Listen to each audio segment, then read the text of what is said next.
कोल्हापूर शहर आणि पंचक्रोशी परिसर हा एकेकाळी जलसंपदेने समृद्ध असा होता.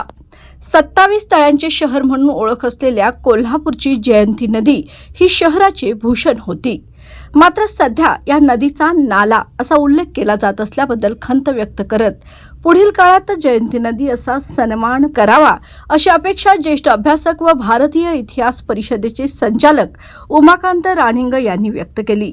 सन 1871 साली अधिकृत प्रकाशित झालेल्या नकाशामध्ये कोल्हापूरचे जलवैभव स्पष्टपणे दिसून येते. आजच्या लक्ष्मीपुरीतील अयोध्या टॉकीज परिसर, पेटाळा मैदान, गांधी मैदान या भागात मोठी तळी अस्तित्वात होती. कळंबा तलावातून सायफन पद्धतीने महालक्ष्मी मंदिर तसेच बिनखामी गणेश मंदिरापर्यंत पाणी पुरवठा होत होता. म्हणून लोकप्रतिनिधी तसेच नव्याने निवडून आलेले नगरसेवक यांनी पुढाकार घेऊन ऐतिहासिक व सांस्कृतिक ओळख जपण्याचे काम करावे असे आवाहनही त्यांनी केले आहे.